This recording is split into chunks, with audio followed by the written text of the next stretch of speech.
معزز دوستو، آج کی جمہوریت جو پوری دنیا بالخصوص مسلمانوں کو راہ غفلت اور ظلم کی تاریکیوں میں ودھکیل چکا ہے۔ آج کی جمہوریت جو فرانس کا مسلط کیا گیا نظام ہے، اس کی حقیقت کیا ہے اور جمہوریت اور اسلامی نظام میں کیا فرق ہے؟ آج کی ویڈیو میں آپ کو چند اہم نکتے بتانے جا رہا ہوں۔ دوستو، قرآن پاک کے مطابق شراب، سود اور زنا حرام قرار دیے گئے ہیں، لیکن آج کی اس جمہوریت میں یہ سب حلال ہے۔ اگر آپ یہ جمہوری طریقے سے کرے تو یعنی آج کا بوائے فرینڈ گرل فرینڈ کیا زنا نہیں کر رہے؟ اور آج کی اسے باہمی اہم آہنگی اور رضامندی کا نام دیتے ہیں۔ اسی طرح ہمارا بینکنگ نظام سب سود پر ہے، جو پاکستان آئین کے مطابق حرام نہیں۔ رہ گئی شراب کی بات، تو شراب پاکستان میں کہاں پر دستیاب نہیں۔ پاکستان میں بیشتر ایسے کلبز ہیں جہاں پر لائسنس لے کر باقاعدہ شراب بیچی جا رہی ہے۔ اسلام میں قانون سازی اللہ کے احکامات کے مطابق ہوگی، لیکن اس کفری نظام جمہوریت میں سب کے سب فیصلے انسان اپنی مرضی کے مطابق MPs MNs کو خرید کر کرتے ہیں۔ یہاں پر بات حق، قرآن اور حدیث کی نہیں، بلکہ اسمبلی میں اکثریت کی ہوتی ہے، اور یہ اکثریت اور حکمرانی لالچ مجبور کرتی ہے، اور ختم نبوت جیسا بل نواز شریف کے دور میں پاس کرایا جاتا ہے۔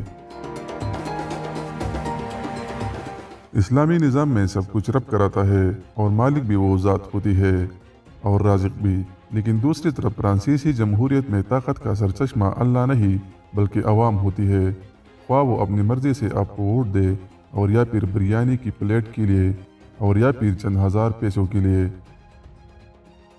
اسلامی نظام میں ایک عالم اور جاہل کی رائے ایک جیسی یعنی برابر نہیں ہو سکتی، لیکن جمہوریت میں بڑے سے بڑا عالم، سائنٹسٹ، پروفیسر، ڈاکٹر اور معیشت اور سیاست جاننے والے کی رائے ایک جاہل، شرابی، چرسی، ڈاکو، رشوت خور اور حتیٰ کہ ایک پاگل کے برابر ہوتی ہے۔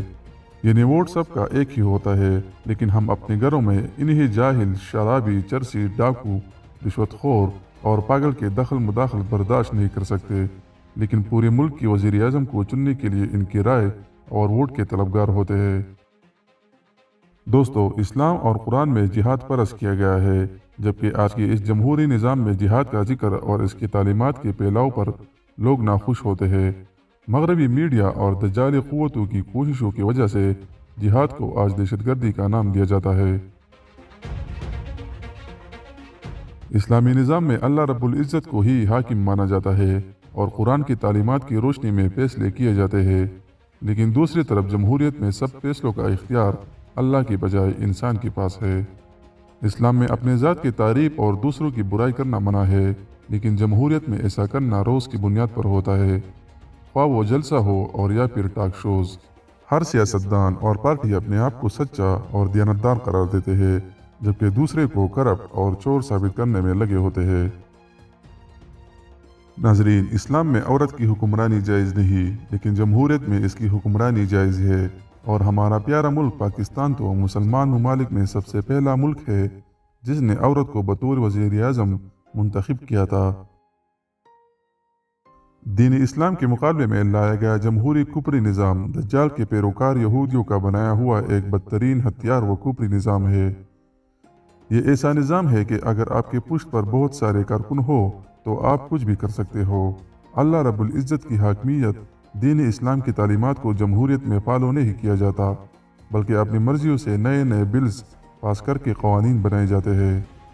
خدا را اس بارے میں ضرور سوچئے گا اور حق و باطل کے درمیان فرق کو جاننے کی کوشش کیجیے گا۔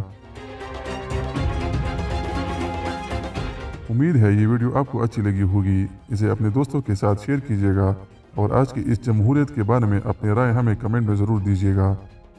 مزید ویڈیوز دیکھنے کے لیے ہمارے چینل عدنان وائس کو سبسکرائب کریں اور گھنٹی کے نشان پر کلک کریں تاکہ آپ کو ہمارے ہر نئی آنے والی ویڈیو کی نوٹیفیکیشن وقت پر مل سکے۔ ایک نئی ویڈیو کے ساتھ جلد ہی ملاقات ہوگی، تب تک کے لیے اللہ ہم سب کا حامی و ناصر ہو۔